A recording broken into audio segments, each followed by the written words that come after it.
Abraham Lincoln, a man who led America through a rather dark period in history, the Civil War. Honest Abe, the man on the penny, the 16th President of the United States of America. There are many questions as to how the Civil War was actually won by the North, but many people agree that the Emancipation Proclamation, a public announcement by Abraham Lincoln, was a definite start to that victory. By issuing the Emancipation Proclamation, Abraham Lincoln gained the trust of the slaves, therefore conquering the South. Abraham Lincoln, born February 12, 1809 in Kentucky, was raised to detest the segregation between slaves and their masters because his parents had been opposed to it too. In a letter to Albert Hodge, Lincoln stated, "I am naturally anti-slavery. If slavery is not wrong, nothing is wrong. I cannot remember when I did not so think and feel." Abraham Lincoln used to be a lawyer, and one of his law partners said about him, "His ambition was a little engine that knew no rest." That was especially true when it came to his fight to end the segregation between white people and colored people. He won the election for president on 1861, and all people knew that this man, their new president, was opposed to slavery and would do his best to end it. Some people did not want slavery to end, enjoying the position of power the white man had. These people, mainly Southerners, were called the Confederates. Here is how the Confederates got their name. South Carolina legislature felt that Abraham Lincoln would be a threat to the American way of life. Calling a state convention with all the delegates of the states, South Carolina presented the case at hand, but then got seceded along with 10 other states.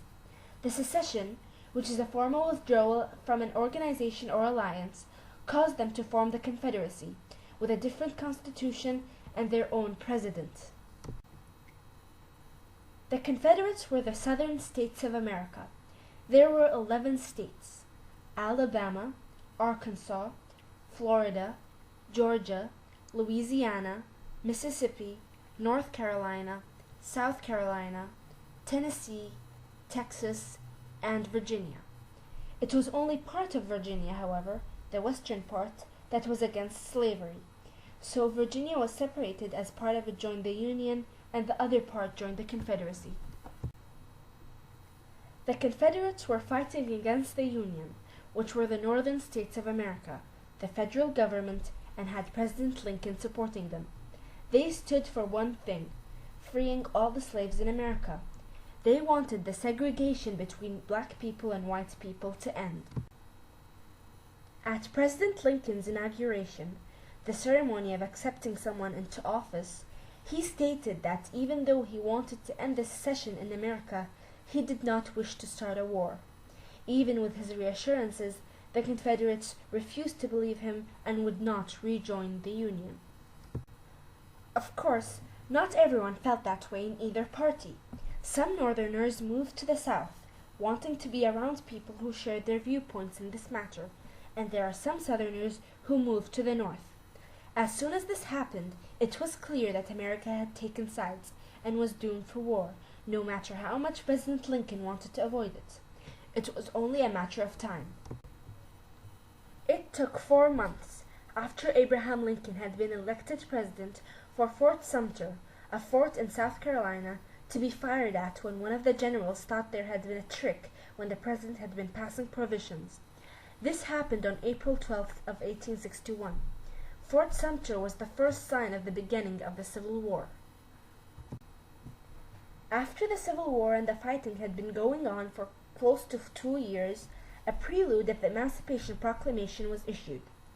It stated that on January the 1st of 1863, which was the following year, all slaves in the states that were against the Union and the President would have to be freed, no matter what. This was a very clever and strategic move on the President's side, as it gave the slaves courage that this was not a hoax and that the President was really on their side.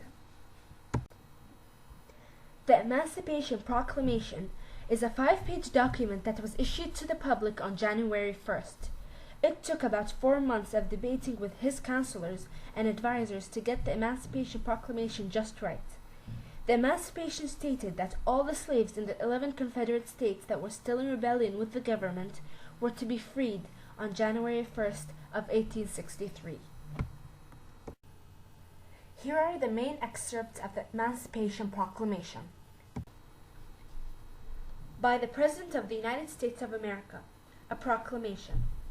Whereas on the 22nd day of September 1862, a proclamation was issued by the President of the United States containing, among other things, the following, to wit, that on the first day of January 1863, all persons held as slaves within any state or designated part of a state, the people whereof shall then be in rebellion against the United States, shall be then, thenceforward, and forever free. And the executive government of the United States, including the military and naval authority thereof, will recognize and maintain the freedom of such persons, and will do no act or acts to repress such persons, or any of them, in any efforts they may make for their actual freedom. And I hereby enjoin upon the people so declared to be free to abstain from all violence, unless in necessary self-defense, and I do recommend to them that, in all case when allied, they labor faithfully for reasonable wages.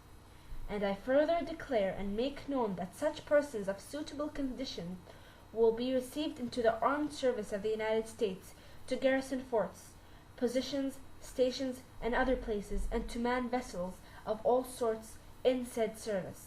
And upon this act, sincerely believed to be an act of justice, warranted by the Constitution upon military necessity, I invoke the considerate judgment of mankind and the gracious favor of Almighty God.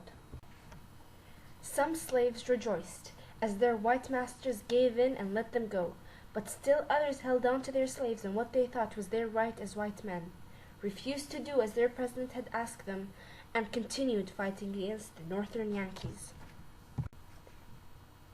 The Civil War continued on, but now the North had no allies. 20,000 former slaves joined the Union in their fight against the Confederates. The Union and the President had gained their trust. The slaves knew that the President was not trying to trick them into anything and had honest intentions. The North won the Civil War, and the slaves in America were free. What had been the point of this 4-year war is one thing: the fight of good against evil, right versus wrong, and the strong as opposed to the weak. Abraham Lincoln also wanted, in that same time that the slaves in America were free, to give them equal political rights, especially to the brave soldiers who fought against their former masters in the Civil War. Here is what he said in his last public address before his assassination. It is unsatisfactory to some that the elective franchise is not given to the colored man.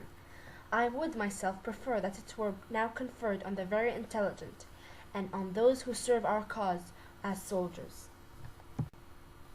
Abraham Lincoln was, and will always be thought of, as an honest person. He knew that all people had rights and all men were equal. He said, when talking about democracy, "As I would not be a slave, so I would not be a master." This expresses my idea of democracy. Whatever differs from this, to the extent of the difference, is no democracy. We hope that the democracy of all nations would follow the example Abraham Lincoln has presented, because, truly, it is an excellent example that he has set.